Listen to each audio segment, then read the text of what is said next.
araw-araw ang digmaan. Umaga't gabi sumasabak sa laban. Dapat protektado ka outside at inside. Immune Advance contains 4 active ingredients gaya ng lagundi, malunggay, non-acidic vitamin C at zinc. Tulong pampatibay resistensya para tulong proteksyon. Isama pa ang proper diet at exercise. Para katawan ay handa, Immune Advance helps support a healthy immune system. Immune Advance ang sandata. No approved therapeutic claims. Ang Immune Advance ay hindi gamot at hindi dapat gamiting panggamot sa anumang uri ng sakit. Okay, bago po tayo umusad sa ating palatuntunan, ibigay muna natin ang ulat panahon na ihahatid sa atin ng weather forecaster ng Philippine Atmospheric, Geophysical and Astronomical Services ng Department of Science and Technology o DOST Pag-asa.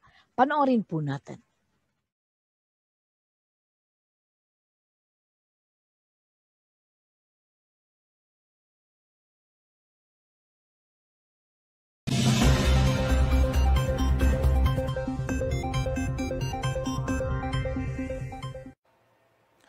Magandang hapon sa inyo lahat. Narito po ang ating weather update. Ang low pressure area ay unting-unti na pong humihina.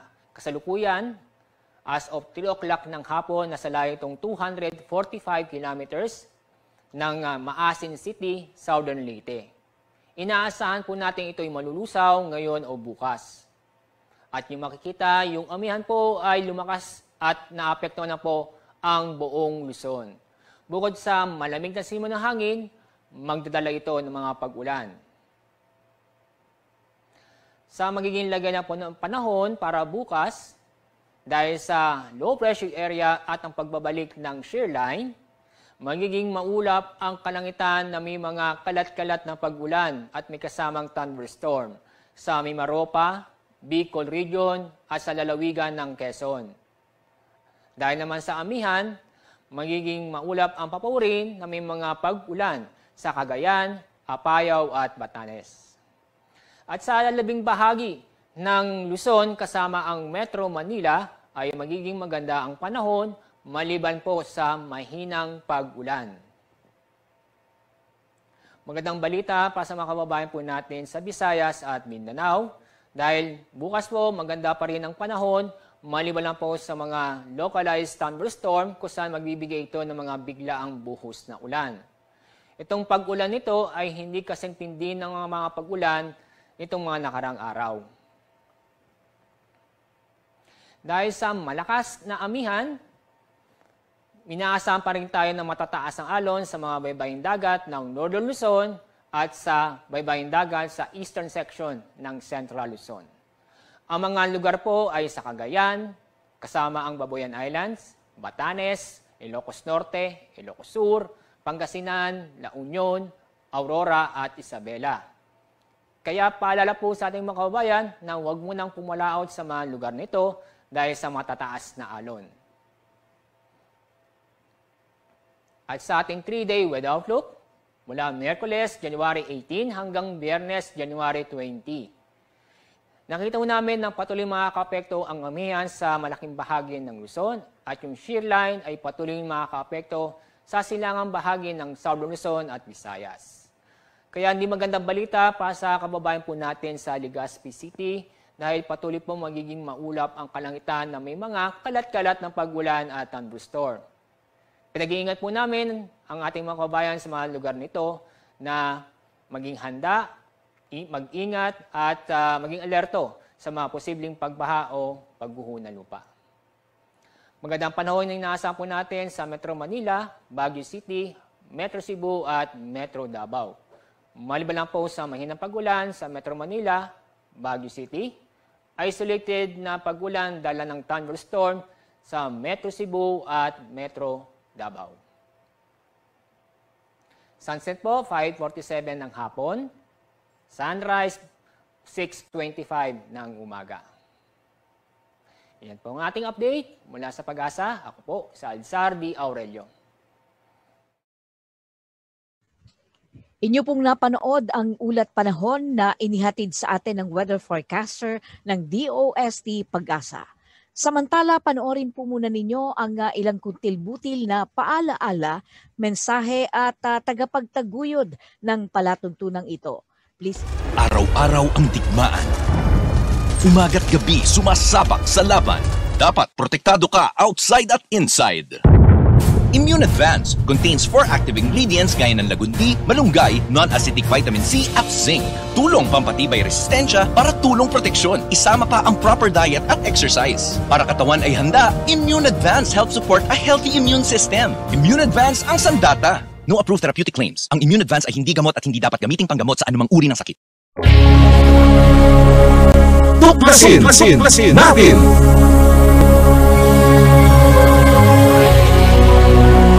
Ang palatuntunan sa radyo na tutuklas ng dapat malaman ng sambayanan.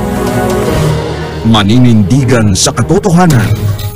Tatalakayin at hihimayin ang mga kaalamang pangkalusugan, siyensya at teknolohiya, agrikultura, ekonomiya, maging mga usaping legal at isyung panlipunan dapat ibahagi, magsisilbing tulay ng mga karaniwang tao upang maiparating sa pamahalaan ang mga mungkahi, hinaing at pulso ng bayan, ipaglalaban ang karapatan ng mamamayang Pilipino, babatikusin ang mga salot sa lipunan, pupurihin ang mga gumagawa ng kabutihan at naninindigan sa katotohanan. Tuklasin natin! Ang tuklasin natin ay handog sa inyo ni Cathy Cruz.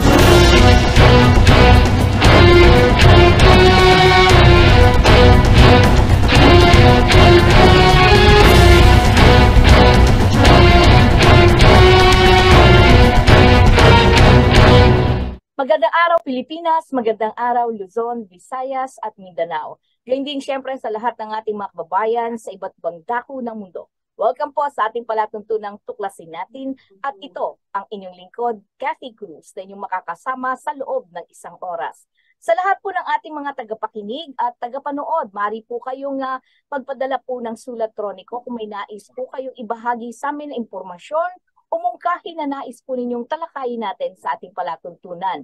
Magpadala lamang po ng sulat troniko sa tuklasinatin@yahoo.com o mag-text po kayo sa 0915-258-4091 at maaari rin po kayo mag-iwan ng comments sa ating pong mga social media pages, ang ating pong Katipunan Channel, syempre ang ating himpilan at ang BDT Radio Production. At syempre, nako, isa na naman pong araw ng siksik liglig na impormasyon ang ating matutuklasan ngayong araw na ito. Well, walang iba. Siyempre, no, ang ating pong panauhin ngayon. Nako, alam niyo po ba na ang ating panauhin ngayon ay isang inhinyero. Siya ay isang S&T Fellow na naka-assign sa DOST MIRDC. Kung ano ang MIRDC, alamin natin mamaya yan. Tutuklasin natin ngayong araw na ito. Of course, siya po ay nakapagtapos po ng engineering sa Mapua University at naging dekano o naging dean po siya ng mechanical engineer. Nako, malapit sa puso ko pagka mechanical engineer, syempre, no? Shout out nga pala, no, dito sa ating kaibigan din na isang alumni ng Mapua Institute of Technology, no? Ang atin pong Mapua University, no? Na walang iba kundi si Engineer Lemmy Rojas. Nako, Engineer, magandang hapon. At syempre, no, siya ay nag-celebrate ng kanyang kaarawan, no, noong December 24. Engineer, nako, nami-miss naman kita. Baka naman. Anyway, ang atin pong panauhin ngayon ay hindi ko na po pa iisa-isahin ang kanyang mga katangian at ang kanyang mga natapos. As we go on, free-flowing po tayo na makakausap at makakapanayan po natin siya. Hindi ko na patatagalin. Walang iba kundi si Dr. Mark Christian Manuel. Magandang hapon po sa inyo, Dr. Mark. Magandang hapon, Ma'am Cathy. Salamat po sa pag-imbita dito sa inyong programa. Sana po maraming matutunan ng ating mga nakasubaybay sa ating programa ngayong araw. Nako, sigurado ako, Dr. Mark, dahil ikaw ang kasama ko. But anyway, no, bago tayo magtuloy-tuloy, siguro magandang mabigyan lang nila tayo ng kaalaman, no? Mabigyan mo lang kami ng kaalaman tungkol sa MIRDC. Ano ba yung MIRDC? Yung MIRDC, ma'am, isa po itong Research and Development Institute sa ilalim po ng DOST. Yung mandato po ng MIRDC ay gumawa ng mga research at maging isang prime na center pagdating sa mga teknolohiya na involved sa mga metals at engineering. Yun po yung main na mandato ng MIRDC, ma'am. So, ang MIRDC po ay nandito sa DOST South Compound, dito sa Taguig. Meron po dito ngayon na 5 buildings yata. Iba't ibang mga teknolohiya po ang napapaloob dito sa MIRDC. At pwede pong pumasyal ang ating mga kababayan kung meron po silang interes. So meron po dito na automotive testing, meron din po dito na prototyping division, meron din pong metal casting. At syempre, kung nasaan ako ngayon, dito po sa AMCen or Advanced Manufacturing Center, kung saan napapaloob yung mga pinaka-high-tech na 3D printers na meron tayo dito ngayon sa Pilipinas. Nako. So, meron pa ba kayong gusto malaman, Ma'am Cathy? Marami. Marami, Dr. Mark. Pero syempre, no, bago tayo umusad, nalaman natin yung MIRDC. So, nakatutok ang research and development ng MIRDC pagdating sa metals and engineering, mga ganon. So, yun yung industriya na sinasaklaw ng MIRDC. Ngayon, curious lang po ako, no? Kayo po ay isang engineer. Kumbaga, mechanical engineer kayo. Mechanical at manufacturing engineer. Tama po ba ako? Kayo ay naging dean sa Mapua University. Can you give us a little background po sa inyo bago kayo napunta dyan sa MIRDC? Dr. Mark? Mahaba-habang kwentuhan po ito, Ma'am Cathy. Pero basically, yun nga po, ako ay isang graduate ng Mapua University. Nagtapos po ako ng Bachelor's of Science sa Mechanical Engineering sa Mapua University din. Nung panahon na yun, Mapua Institute of Technology pa, o kaya MIT natin dito sa Pilipinas. Pakatapos po nun, bago pa ako makapag-board exam, nagtuturo na po ako as part-time instructor din sa Mapua University. Tuturo ako doon ng mga matematiko. So pakatapos po nun, ako po ay nag-masteral doon din sa Mapua, environmental engineering. At pakatapos po doon, ako ay naging full-time na faculty under sa Mechanical Engineering Department. After a few years, I think nagbukas po kami ng manufacturing engineering program namin. And then eventually, I was the one leading as the program chair and coordinator po noon. So, I think around 2013, I decided to pursue my PhD po. Mechanical engineering din, pero sa Taiwan naman po noon. So, yung laboratoryong napuntahan ko, nagsisimula pa lamang. Ako yung pinakaunang PhD doon sa Chungyeon Christian University. Ang ginagawa po ng teacher ko ay mostly mga algorithms sa optimization. At ang interest ko naman ay nung panahon na yun, nasa thermal fields. So, saan kami nagkita? Basically, isang larangan na pausbong pa lamang nung panahon na yun. Ang tawag po doon ay topology optimization. Ngayon, meron pong mga software ng nabibenta o kaya nagagamit ng mga inhinyero na merong ganitong kakayahan. Pero nung panahon po na yun, mangilan-ngilan pa lamang. So, yun po yung aking sinaliksik at nagpakadalubhasa ako. Nung ginagawa ko po siya, nakita ko na yung ibang mga estrukturang nagagawa po namin ay parang mahirap magawa kung ipapadaan mo sa normal o kaya conventional na pagbamanufacture. Kaya dun po ako napasok sa 3D printing. So nung panahon na yun, pausbong pa lamang yung industriya. I think I started printing around 2014. So nung panahon po na yun, I only treated it as a tool, never really considered it as something bigger. And then pagbalik ko sa Pilipinas, di ko nalaman na, may mga ganito palang binabalak ang Pilipinas pagdating sa additive manufacturing. So ako po ay isa sa mga malaking taga-suporta ng programa ng MIRDC at ng DOST pagdating sa additive manufacturing. Kapag nagpapatawag po sila ng mga stakeholders meeting, ako po ay laging nandoon. Lalo na kung tungkol yan sa additive manufacturing. So, Pagbalik ko po sa Pilipinas, yun nga, ako'y sumuporta sa DOST pagdating dito sa mga inisyatibo pagdating sa additive manufacturing. Pero nung panahon po na yun, ako ay nagsisilbi pa rin sa Mapua University. Pinalad nga po na ako'y naging dekano o yung dean ng School of Mechanical and Manufacturing Engineering. And I think I've made substantial contributions bago pa naganap yung pandemic. Kasi nung panahon na yun, we were already gearing up sa mga online modalities. Kasi marami tayong mga kababayan, lalo na yung mga alumni po namin, na madalas ay napapadpad sa iba't ibang parte ng mundo. Pero alam natin na gusto nilang tuloy-tuloy na pagandahin at patibayin ang kanilang mga credentials through formal or informal trainings and mga degrees po. Maraming gustong magmasteral pero walang oras o kaya masyado silang malayo. Mga panahon po na yon, nagsimula kami ng online na masterals program namin. Wala pa po pandemic yon. And then yes po. Ano pala, no? Kumbaga kayo Marami, pala yung maraming first kauna-una. Yes po. Kumbaga kayo yung creator nung kumbaga ng department, yung sabi mo nga, yung School of Mechanical and Manufacturing Engineering, which is tama po ba ako na first time to na kayo yung nagtatag talaga dahil wala pang ganito noong araw? Am I correct?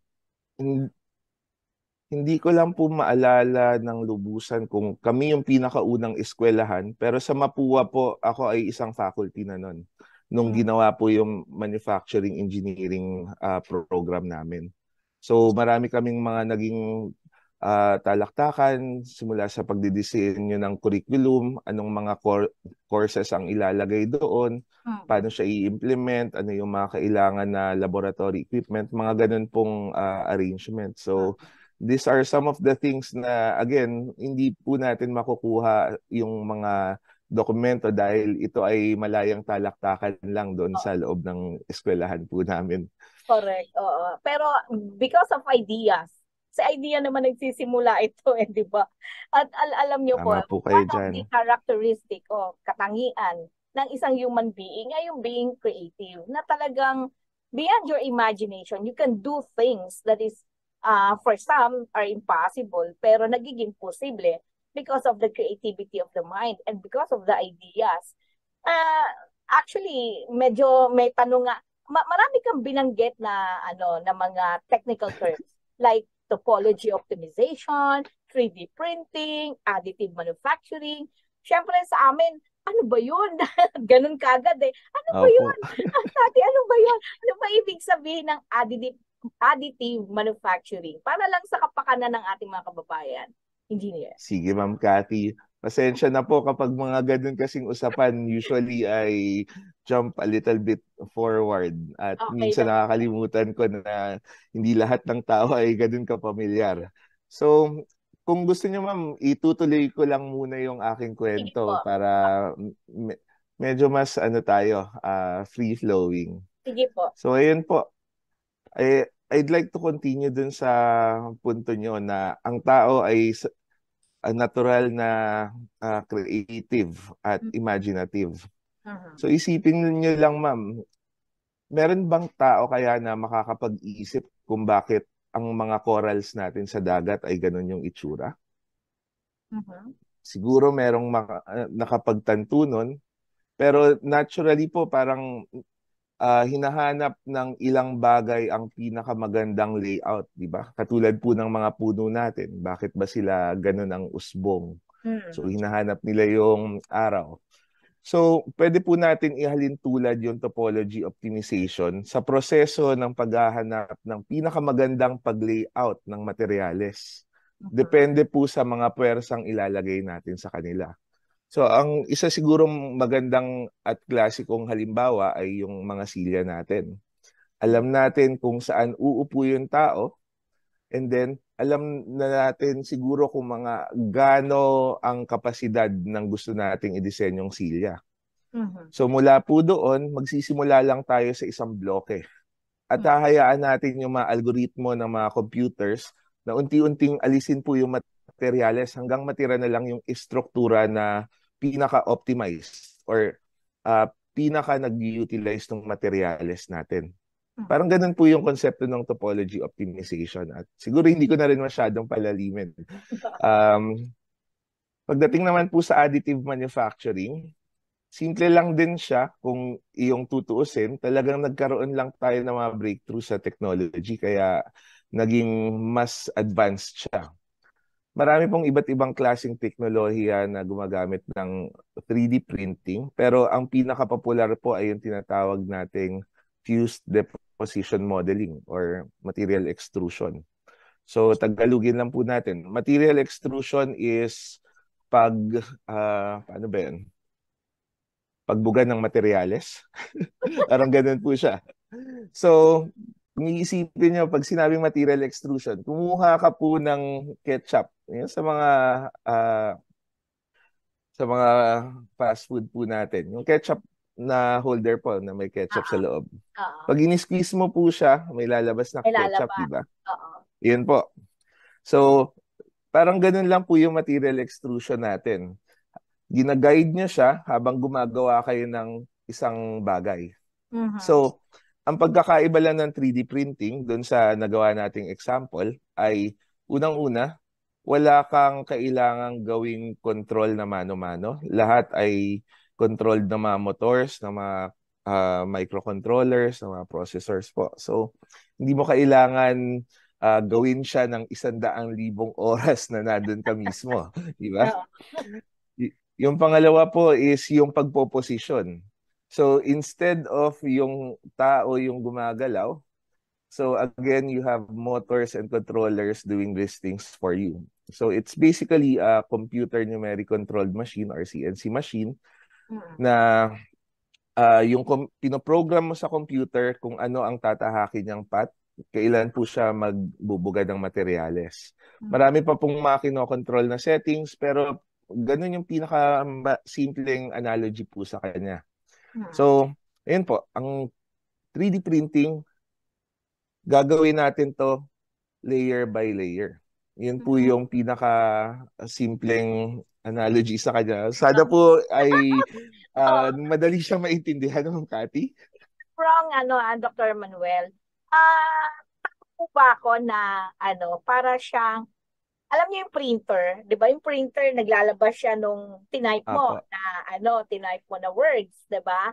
Composition mo, whatever it is. Yes po. Pero this one, yung 3D printing is meron kang nabubuong struktura, may nabubuo kang gamit na pwedeng magamit o anything na pero may pinagkokopyahan o pinagbabasihan siya. Tama po ba ako na nakasang-ayon doon sa disenyo na gusto mong gawin? Tama po ba ako? Parang paliwanag ko. Kalahating tama po at kalahating mali. So, ano yung kalahating tama? Ano yung kalahating tama? Yun po, yung tama doon ay yung printer po natin, meron pong gumagalaw doon sa loob, di ba? Yung nagle-left-right. Tama ba? Opo. Papansin niyo po yun? So, usually po sa mga 3D printers, meron ka rin ganong klaseng mekanismo. Kung saan po sila nagkakaiba ng malaki ay dun sa materyales na ginagamit. Normally po yung mga 2D printers natin ay mga inks lang yung gamit, which is nagsisettle down dun sa papel or na-absorb ng papel. Pero sa 3D printing po, normally mas solid yung or pwedeng naka-liquid siya na eventually nagiging solid. Kaya po, kaya niyong patungan ng patungan. Okay. Pangalawa pong obserbasyon dun sa nasabi nyo, yung workflow po nila parehas kailangan ng computer. Hindi po kayo makakapag 3D print ng walang computer. Okay. So, sa normal po nating printer, gumagamit tayo nung siguro Word o kaya Excel, ganun po. Sa 3D printing po, gumagamit naman tayo ng mga CAD programs or computer-aided design programs. So, yung mga programs po na yun, ang pagkakadesenyo talaga dun sa gusto nyong likhain ay in 3D na po talaga siya. Pero nakikita lang natin siya sa flat monitor. Yun po yung isang breakthrough na nagawa ng 3D printing. Dati po kasi, yung mga inhinyero natin, halimbawa, yung mga gumagawa ng bahay, Oo. yung iba po sa ating mga nakikinig ay nakakita na ng mga blueprints, di ba? Yes, So, ako mga 2D nakakita. projections lang po yun. Pero po, ang Okay. ginagawa po ngayon, merong mga software na kaya nang gawin in 3D, pero kapag gagawan mo siya ng plano, naka 2D pa rin dahil yun yung limitasyon ng pag-visualize. Pero yun po, with 3D printing, kaya mo nang gawin yung 3D model. Yun po. So nakakapanghinayang lang din dahil may mga programs na tayo in 3D ang pagkakagawa sa computer, pero dati wala pa tayong teknolohiya para gawin siyang 3D. Oo. Yun yung main na differences. Oo, kumbaga may makikita ka ng hindi lang nasa papel. Yung blueprint. Tama Kasi po. blueprint, di ba, nasa papel lang yan eh. Isang special na Parang papel ganito, na ma'am. Yan, meron ka ng hahawakang structure. Di ba? Yes So, po. yan yung 3D And printing normally, tawag. yes po. Pero, And normally po maganda naman yung resolution niya. oo. Yung nabanggit nyo kasi kanina is yung pagdating dun sa kalidad po ng gawa. Oo. Yung mga printers po ngayon, kahit yung mumurahin, somewhat acceptable na. Unless you're really going into yung mga yung mga kailangan akmang-akma talaga or maliit yung tolerance nyo po. Pero question ko lang po, no, Dr. Manuel, when we talk of 3D printing, ano to, made of plastic ba to o paano? Kasi 'di ba, niisip ko lang yung connection niya sa MIRDC. Metals.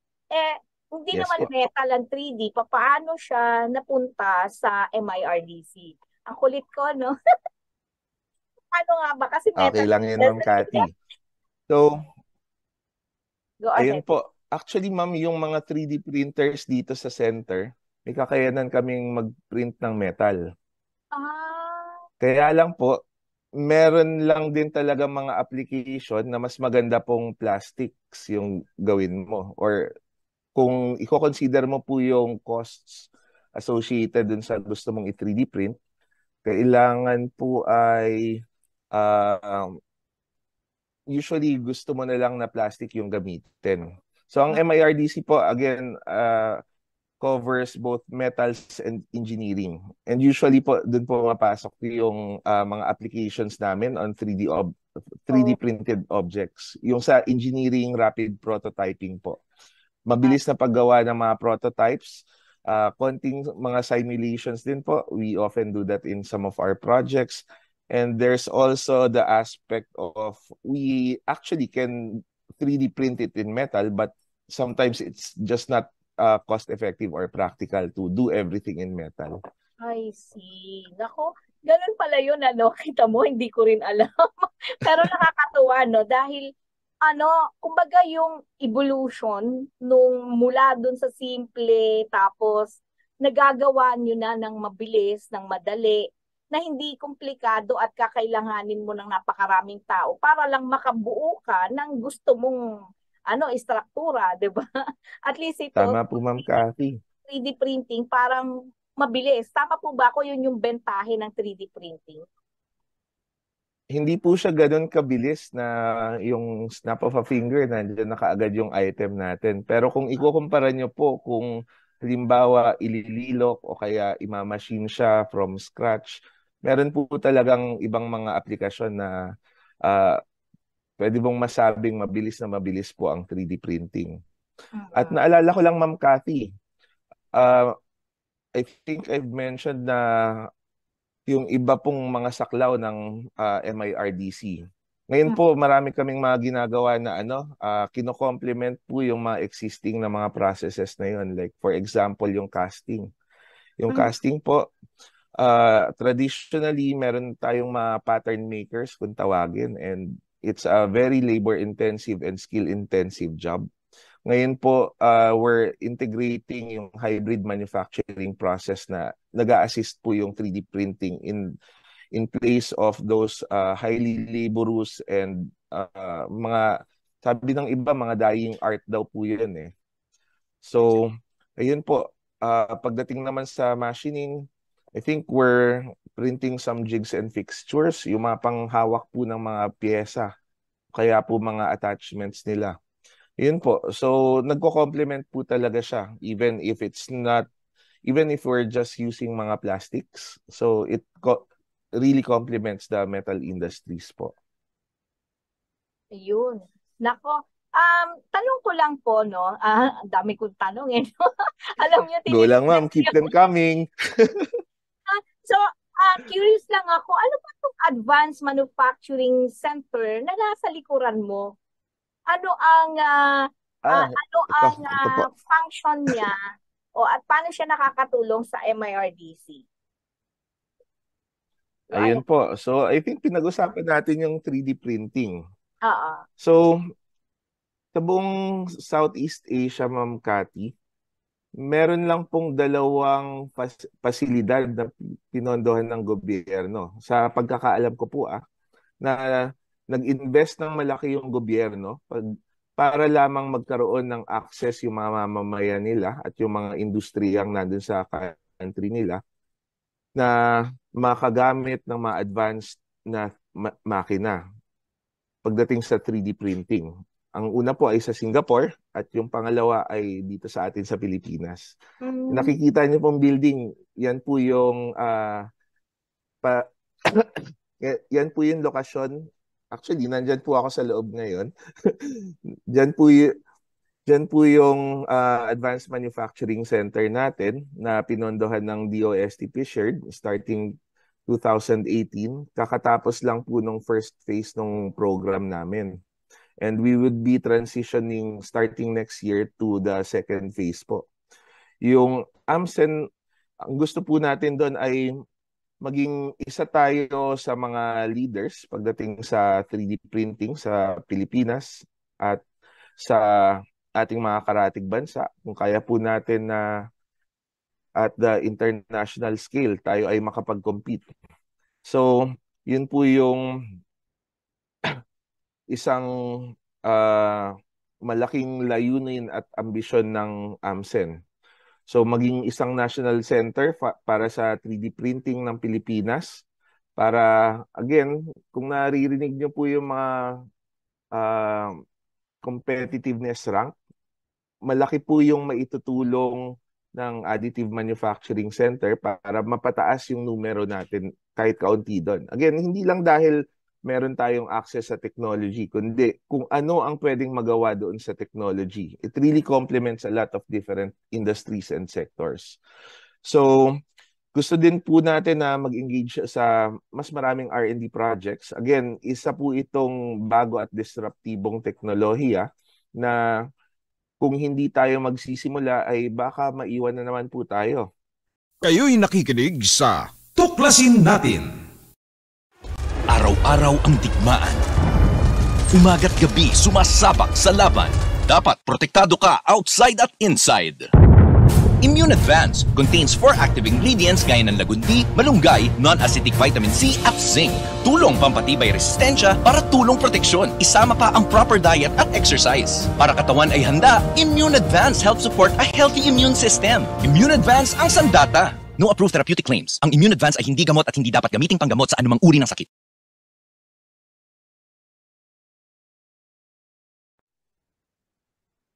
Tayo po ay muling nagbabalik. Yan. Okay, tayo po ay muling nagbabalik dito pa rin sa ating palatuntunang tuklasin natin. At ito ang inyong lingkod, Cathy Cruz, sa inyo pong nakakasama sa loob po ng isang oras. At syempre, naputol po tayo dun sa ating usapan.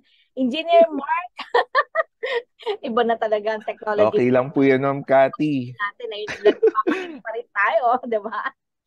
Okay, go ahead, Mark.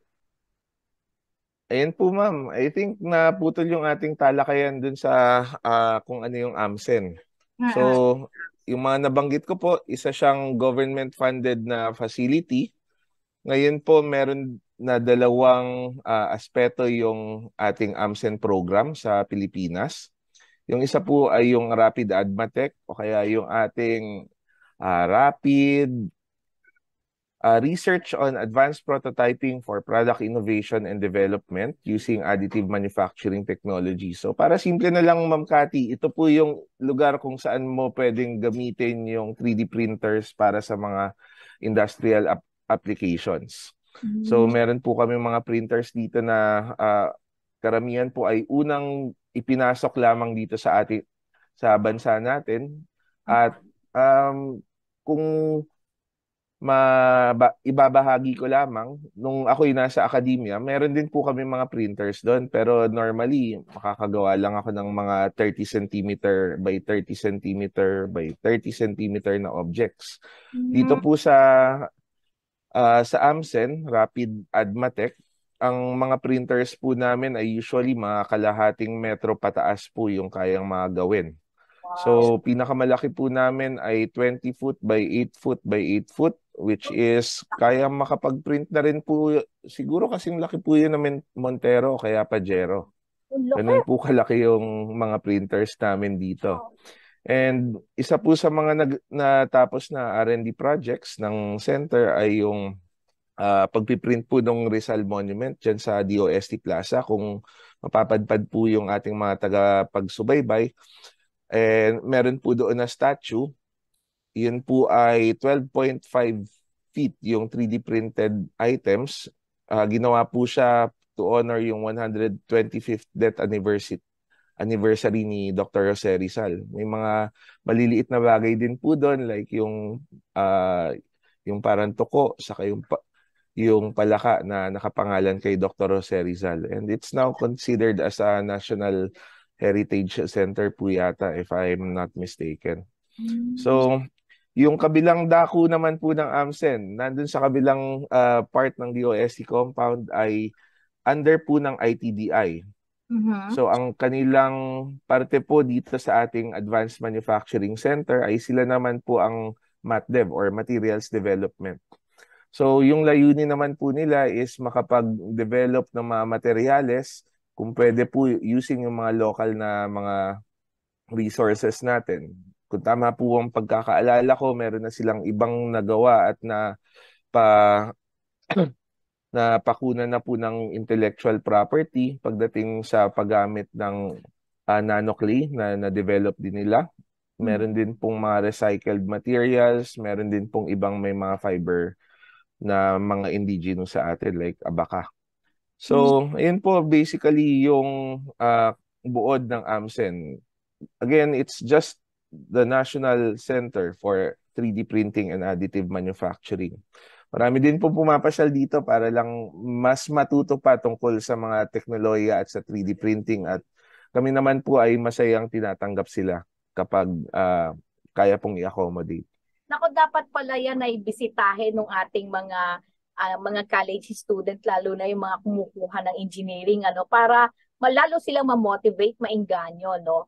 At lalo na yung mga ibang mga kumpanya na involved sa industry. Curious lang ako, Dr. Tama po kayo dyan. Nakikipag-partner po ba kayo sa iba't ibang mga kumpanya? Actually, marami, ma'am eh. So, siguro magbigay lang ako ng ilang halimbawa. So nabanggit niyo po yung mga universidad at mga kolehiyo natin. Mga suki po silang nag-field trip dito. Marami pong mga eskwelahan na yung iba talagang interesado lang sa teknolohiya. Yung iba po gusto mag-engage into some sort of research with us. Yung iba po gusto magpa-training. Yung iba naman po ay talagang gusto nilang maging magaling din o magpakabiyasa sa 3D printing sa kanilang mga eskwelahan. So, parte po ng AMCen is yung pagbibuild ng ecosystem natin. Hindi naman po magiging successful ang ating bansa sa 3D printing dahil lang meron tayong isang pasilidad, di ba? Kailangan buong ecosystem and we involve as many stakeholders as possible. Isang component po nun, tinatawag namin siyang connected minds or connect 3D minds, di ba? Yung isang aspeto po nun is yung sa academia. I think now we have around 19 partners. Majority po dun sa 19 partners na yun, meron silang kanya-kanyang mga makina at mga kapabilidad sa kanilang mga host institutions. And from time to time, meron po kami nagiging interaction sa kanila. So, yung just this week, meron kaming isang natapos na project with Rizal Technological University, yung mga drone attachments po. Gumawa kami dito ng uh, nagmukha siyang maliit na drone pero hindi talaga yun yung intention. So, yung drones po na ginagamit ng Pasig ay napakalaki po. Para sa mga taga-Pasig dyan, hindi ko alam kung nakita niyo na yung drone ng inyong LGU. Pero yun po, meron pang ibang na pagkakamala na UFO yun. Talagang malaki siya. So yung RTU po ay gumawa ng mga attachments para po magsukat ng pollution at uh, ng pollution at light. Oh. So yun po kailangan na i-mount doon sa drone. Kami po yung nag-design kung paano po siya i-mount. So we just finished yung actual na testing ng device just this week. So yun po, isang masayang alaala at isang tapos ng proyekto. Pagdating naman po sa ibang mga involvement pa namin with some other schools, ano bang naalala ko ngayon? With UP Manila. So we did Yes. some nasal mask, neonatal masks. Oh, yes, Kasi yes. yung mga bata po, pag na-hospital, lalo na yung mga kulang sa buwan, sinasaksakan ng parang tubo Yes. sa ilong po. Kaya lang medyo sensitibo yata yung parting ito nila. Oo. Kaya yun po, kami po ay nag 3D print na mga molde and then food grade silicone material po yung ginawa namin para mabawasan naman ang kanilang paghihirap po. Sana makatulong din po yun. And then, marami pa pong iba pagdating naman po sa mga startup, merong mga ginawa pong enclosures, isa sa mga pinakaunang projects ng center. Pagdating po sa ibang mga RDIs, sa PNRI po, meron kaming 3 na yata yung natapos namin or 2 tapos magsisimula na yung pangatlo. Gumagawa po kami ng ibang mga tools nila to conduct radiological research. Hopefully, makatulong po yan sa paghahanap nila ng solusyon at pag-build po nila ng kapasidad para sa paglaban sa cancer and yung iba pang mga treatments na gumagamit po ng radioactive na waves. So, meron din po kaming na-develop yata doon na water column filter. So, yung aim naman po noon is para po maganda at epektibo yung filter ng tubig. Sila po yung gumawa ng core, kami po yung gumawa ng enclosure at it needed to be designed properly para nagagamit po yung area ng core. Sensya na ma'am, marami pa akong gustong ikwento pero mukhang meron yata kayong itanong. Pero actually, kanina napapaisip ako kasi naalala ko yung nung na-interview ko sila Dr. Edward Wang, yung sa UPC Hall. Kasi di ba merong mga katulad nung sa operating room, yung petals, OR petals, operating room, parang basta tungkol sa sa light. Merong mga mechanism yung malaki doon. Oo, yung malaki doon na kumbaga kailangan, I think, sabi ko nga doon kay Dr. Catherine ko, parang kailangan nyo rin ng mga mechanical engineers dyan, kailangan nyo, di ba? May mga ganong component kasi.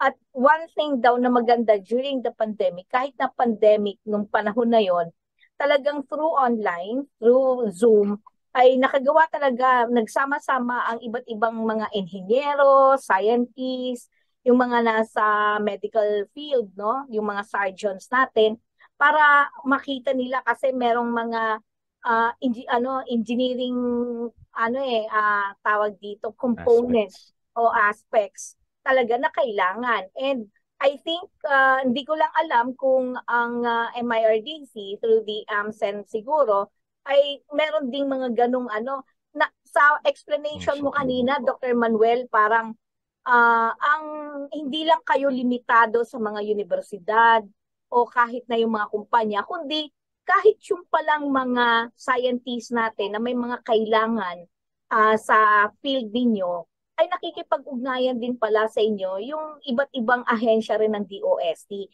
Kasi, di ba, 21 attached agencies ang DOST. So, yung iba-ibang ahensya na to na may mga R&D rin na projects at kailangan nila ng engineering component, metals or whatever, di ba? Merong, sa inyo pala, tumatakbo din sila. Diba? Tama ba Yes, ako, ma'am. Dr. Manuel?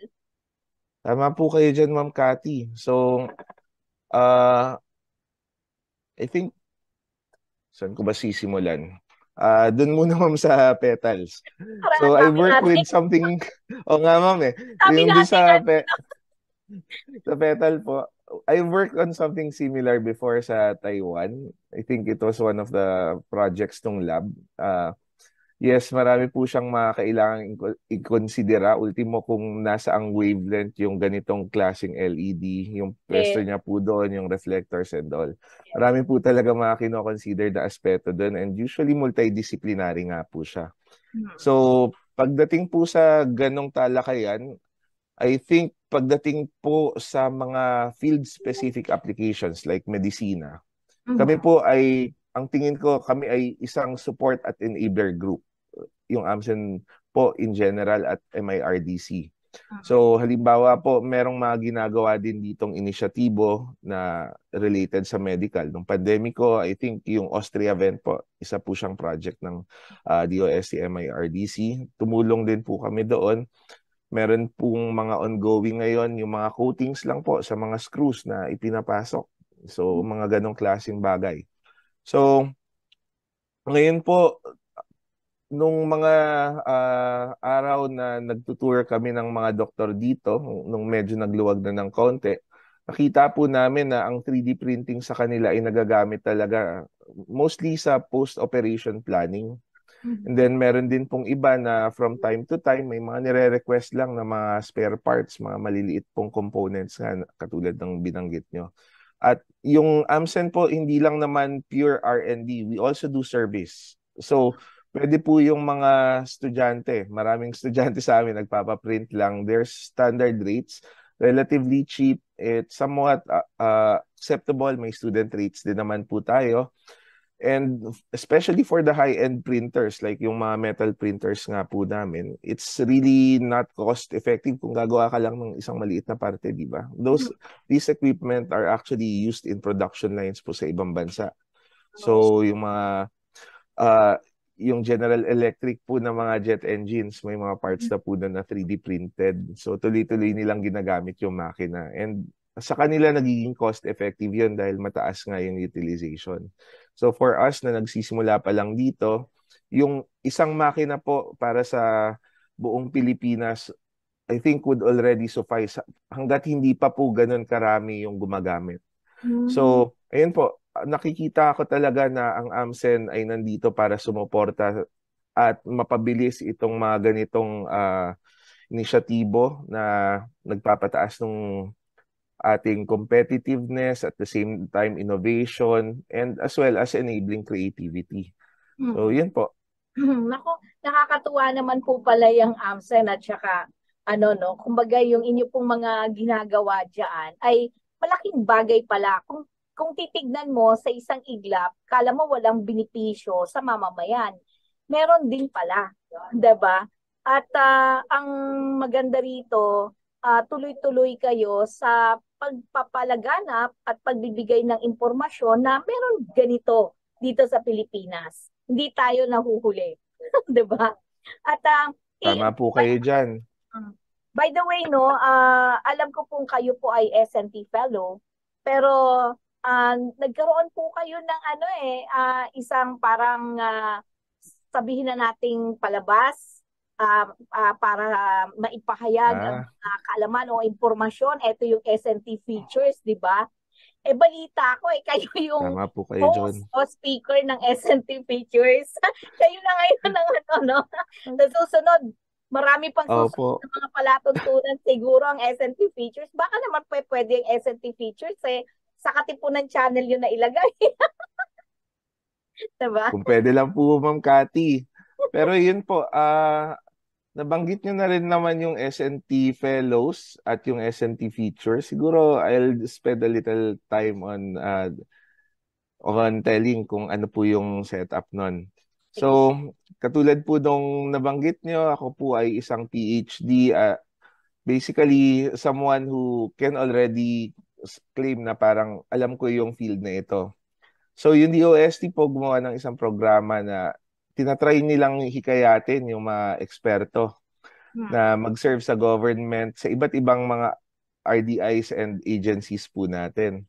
So sa ngayon po, if I remember correctly, meron na yata kaming 30 plus or 50 plus na engaged under the S&T Fellows Program na sinimulan lamang 2 years ago, if I recall correctly. 2 years or last year lang po yata.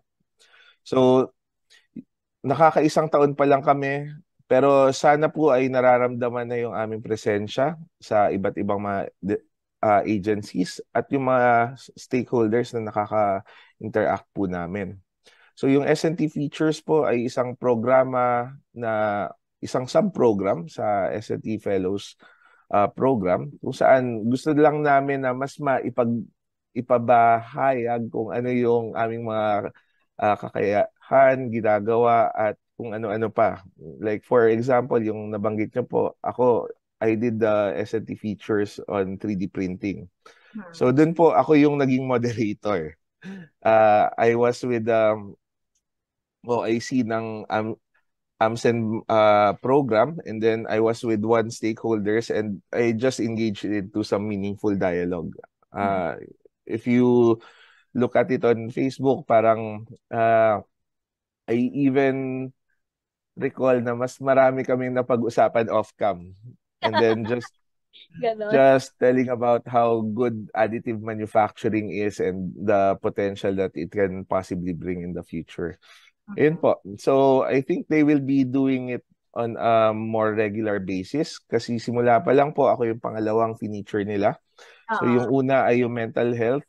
Pero po, hindi biro yung pagprepara din dun sa S&T Features na yun kasi naalala ko, parang dapat ako nga yata yung unang gagawin. Kaya lang, kinailangan po na mas maraming preparasyon nga yung gawin.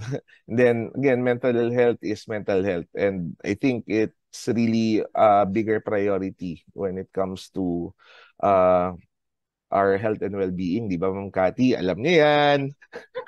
Correct. Pero tapos, yes, go ahead, sige. Go ahead. Ayun po.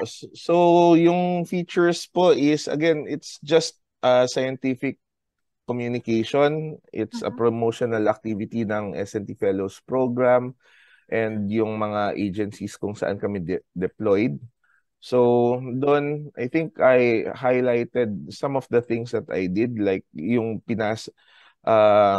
yung in-onboard ko po.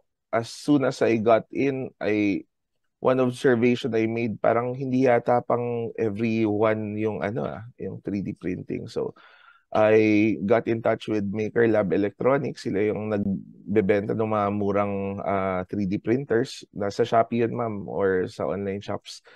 So, paki-edit out na lang pala yun. Sorry, hindi ko napansin mo. So, ayun po. The first thing I did was bring into the AMSEN Connected Minds ecosystem one 3D printing supplier na they really carry yung entry-level printers natin.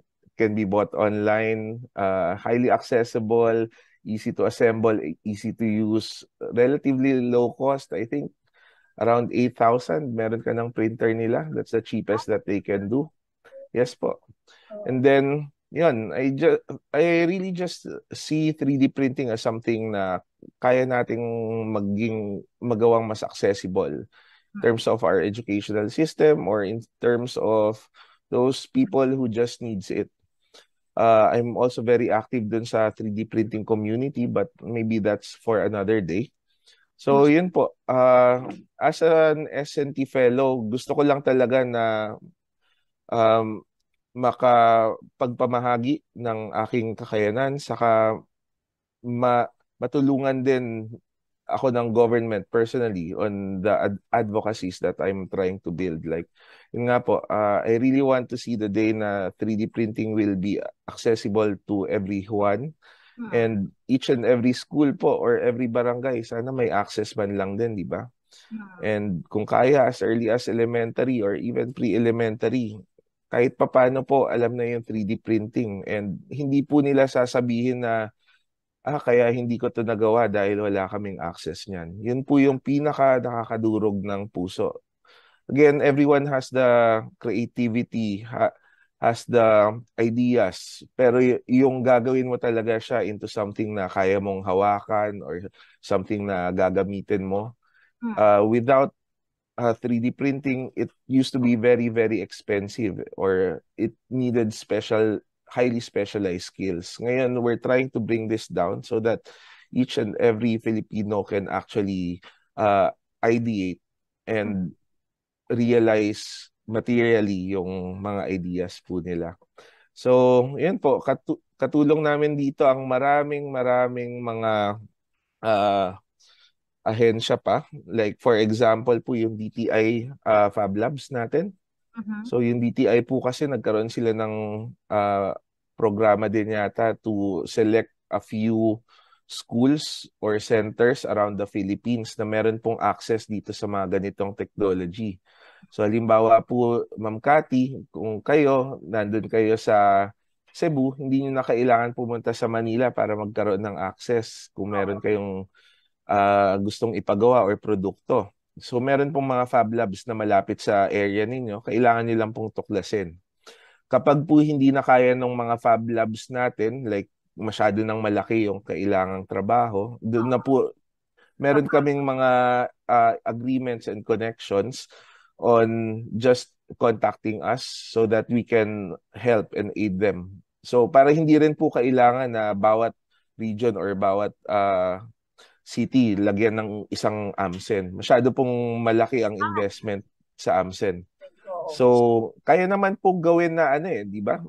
Meron na tayo mga shipping, tapos meron na tayong internet. So, iba to sa amin yung job, digital files naman ito, bato namin din yung items po.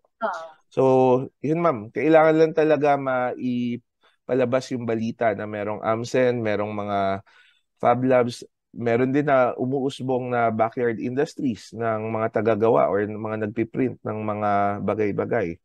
So, yun po. These things are upcoming and we hope that everyone can benefit from it. Ako, thank you, Sir Manuel. At alam mo, sa 3D printing pala, nakita ko na meron palang makakatulong din ito sa ekonomiya. Kasi you can actually generate jobs too. Diba? May livelihood na pwede rin pala nilang simulan. So, katulad ng binanggit mo kanina, merong isang partner kayo diyan sa MIRDC through the AMCen na kumbaga ay nagbebenta sila na pwedeng na mga 3D printers na pwedeng mabili ng ating publiko at pwedeng magamit, no? Nako, baka isa ako diyan sa makakabili niyan. Pero mensahe, gusto ko lang pong mag-iwan po kayo, baka may nais pa po kayong ibahaging impormasyon sa ating mga kababayan na hindi ko po naitanong at mensahe sa ating mga kabataan, no, lalo na yung mga nasa academe, baka po kayo po ay isang S&T fellow, kaya ang puso ninyo talagang more on research and development, more on science. So, nasa inyo po pagkakataon, Dr. Manuel. Ayun po, Ma'am Cathy. Bigla naman ako nagulat dun sa inyong Pero I guess if I leave one message out, nandito po ang AMCen. Ang 3D printing po ay pausbong na. Huwag po tayo magpaiwan. Yun po yung maiksing mensahe. Yung mahabang mensahe naman po ay again, if you have any ideas, things you want to do, feel free to talk to the makers, to us, anyone in the ecosystem. Mas malaki pa po yung ecosystem kaysa dun sa nabanggit ko sa ating talakayan ngayon. So, hindi lang po isang supplier ang nandito sa AMCen. We have all the major suppliers of serious industrial equipment. Pagdating po sa entry level, marami pa pong nandyan. Talaga pong isa ito sa pwedeng maging drivers ng ekonomiya natin, especially pagdating dun sa creatives at sa manufacturing. 3D printing po, nagsisimula pa lamang, huwag tayo magpaiwan. At sa mga kabataan, sa aking mga mahal na estudyante, mga magiging estudyante, o kaya kung sino man ang hindi nagsasawang magsaliksik o kaya magtuklas ng mga bagay-bagay. So, ang imahinasyon po ninyo dati, limited kung paano po ninyo magagawa. Ngayon po, binago yun ng 3D printing. Kaya, sana naman huwag kayo mawala ng ideas. So, yun po, just upskill ourselves, and we hope that we will make something fun, something productive, something that will affect the lives of our fellow citizens. Yun po, wag mahiya magtanong. Tuklas lang tayo, di ba, Ma'am Cathy? Yes, correct. Dahil lang tuklasin natin, ay tutuklasin natin dapat yung malaman. At alam mo, Dr. Manuel, ako po ay isa sa mga nagsusulong ng science and technology, lalo na sa mga mananaliksik, sa mga sayantista, sa mga inhinyero po na katulad po ninyo. Dahil gusto ko po, pangarap ko talaga dumami ang mga inhinyero, mga scientists natin, no, na talagang mapataas yung antas po ng kaalaman. Sa halip na tayo po nagiging pambansang alila ng buong mundo, wag naman yung ikakasamukit po ng loob, pero panahon na po para tayo ay sumalig o maging sandigan natin ang maging producer po tayo at hindi puro service economy lang, 'di ba? At sana po suportahan natin ang mga katulad ni Dr. Manuel na talagang alam niyo po, malaki po ang isinasakripisyo ng mga balik scientists po natin. Malaki po ang sinasakripisyo ng mga katulad po na inhinyero na mula pa sa ibang bansa bumabalik dito sa ating bansa, no? Bumabalik dito sa Pilipinas para lang po maglingkod at tumulong sa pagsusulong ng siyensya at teknolohiya. Alam niyo po, sa totoo lang, napakalaki po ng sahod ng mga yan sa ibang bansa.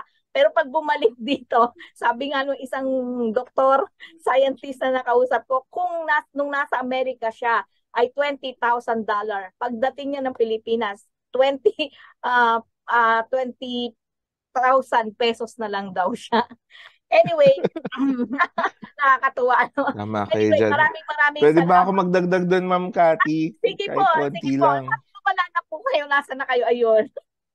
Sige, go ahead po. Naalala ko lang, Ma'am Cathy, yung pagdating sa talakayan ng research scientist at engineer. I think we were making very good progress in the past couple of years. Kasi ako din personally binabantayan ko yun.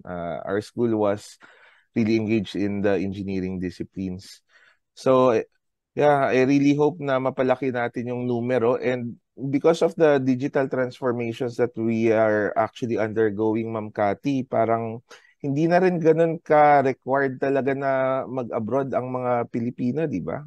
Marami ng mga pwedeng nandito ka pa rin sa Pilipinas, pwede kang maglingkod pa rin sa iyong bayan, pero you're earning kung ano man yung earnings ng mga counterpart na lumalabas. So again, digital transformation is also one of those key things na kailangan nating bantayan. Additive manufacturing is only one of those Industry 4.0 technologies, but it plays something bigger on things na kailangan lang talaga maging skilled tayo, maging aware, maging curious, at wag lang talaga magpahuli. I agree. Totoo po yan. At maraming salamat po talaga, Dr. Mark Christian Manuel, sa oras po na binahagi po ninyo, sa kaalaman na isiniwalat po ninyo, dahil kailangan pong malaman ng ating publiko yan na meron pong ginagawa ang ating pamahalaan lalo na po ang metals industry, research and development, no? Ang AMCEN sa pamagitan po ng AMCEN at mga katulad po ninyong mga S&T fellows na talagang nagsasakripisyo para lang po maisulong ang siyensya at teknolohiya sa ating bansa at matiyak yung pag-unlad ng ating bansa, no? At marami pong salamat, isa pong karangalan talaga na kayo ay pinaunlakan nyo. Okay. Salamat, Ma'am Cathy. At anytime po, kung gusto nyo may follow up o kaya, yun nga, kung meron po kayong oras, pumasyal po kayo dito, maybe, hindi ko alam kung open na ang tuklasin natin sa mga live streams o kaya mga videos. So, anytime, Ma'am. Anytime po yan at isa pong karangalan yan, Dr. Manuel, at talagang hihingi po ako sa inyo ng mga pictures, videos, para po makita ng ating mga taong bayan, hindi lang yung sa salita nakikita po nila. Importante po rin na nakikita po nila, na visualize nila, ay eto pala yung 3D printing. So, asahan nyo po yan dahil hihingin ko po sa inyo yan, Dr. Manuel. Anyway, opo. Sige po, Ma'am Cathy. Napakabilis po ng isang oras. Nako, isang oras na pala yung nakalipas. Katulad po ng layunin ng palatuntunang ito, patuloy naming tutuklasin ang mga dapat malaman ng sambayanan. Pero tandaan po natin, batay sa Saligang Batas ng Pilipinas ng 1987, Article 2, Section 9, na dapat itaguyod ng Estado ang makatwiran at dinamikong kaayusang panlipunan na titiyak sa kasaganaan at kasarinlan ng bansa at magpapalaya sa sambayanan laban sa kahirapan sa pamamagitan ng mga patakarang nagtatakda ng sapat na mga lingkurang panlipunan, nagtataguyod ng pagkakataon na makapaghanap buhay ang lahat, umaangat na standard ng pamumuhay at ng lalong mainam na uri ng buhay para sa lahat.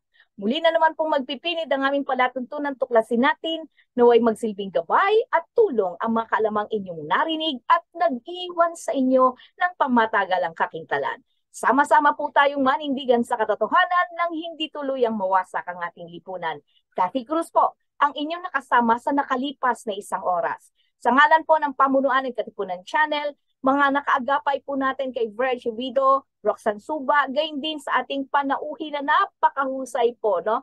Si Engineer Mark, no? Mark Christian Manuel. Yan po ang Doc March na lang. Doc March. Ayan ang sabi niya. Sa ngalan po, kami po talaga ay lubos na nagpapasalamat sa napaka-saya pong talakayan at napaka-produktibo pong talakayan.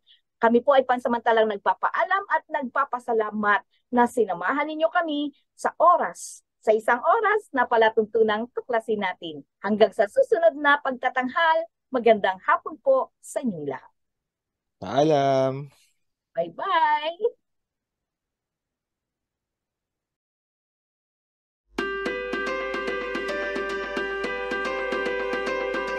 So this is a mentoring program. It's an online mentoring program for STEM students and STEM professionals to have a connection, no? As mentioned earlier, there are a lot of issues that we are facing here today, and STEM Connect is one of those solutions that we want to integrate to all of you and to present to all of you. To all of you who are present here, I hope that this experience fuels you to initiate change, be it for yourself, for others, or for your community. With the STEM Connect platform, students can have access to role models. There are many role models out there, but if students cannot access the role models, then they become useless. So with the help of the STEM Connect platform, it will be a lot easier for STEM students to refer to their mentors and be inspired. Kasi yung sa age ni Ralph, di ba, parang you're still figuring things out. Parang everything is a blur. So yung mentor mo, they will serve as your guide. It's one thing to know where you're going, but it's another thing to have a map. And I think mentors will serve as the map here in your STEM journey. Parang nagaganahan ka when you have someone with you rather than ikaw na lang yung tumatakbo. So you're together in the journey, whether ups and downs, you have always someone who's there for you. As a Mapua University STEM student, marami po talagang subject ang mga may hirap. When I was invited dito sa STEM Connect launching event, I realized na it will help me to enrich in my class because marami na po akong resources to help me gain more knowledge. For me personally, I think STEM Connect would really do help me with this. Because based on the seminar a while ago, they said that they prioritize personal relationships with the mentees, like with the mentor to mentees and mentees to mentors. And since they want to prioritize yung talagang pure learning ng student, they would focus on it. And I think that's a really great advantage and the best aspect with this program and their platform. So as a learner and to my fellow learners, I just want to say that don't be intimidated with the information regarding STEM. And huwag tayo matatakot na kumuha ng mga mentors or magtuturo sa atin because these mentors will surely help us improve and enhance our skills and knowledge regarding STEM. So, I just want to say to stay curious and have fun in nurturing and developing our skills in STEM. So my message to everyone who wants a career in public health or career in STEM is that to have confidence, we have to be brave to take that first step. And this is only going to be done if we have the courage to go to stemconnect.ph. We shouldn't be afraid because we are the only ones stopping ourselves from this. Let's work hand in hand in achieving these goals. And to do that, take the first step. Visit stemconnect.ph and connect na tayo.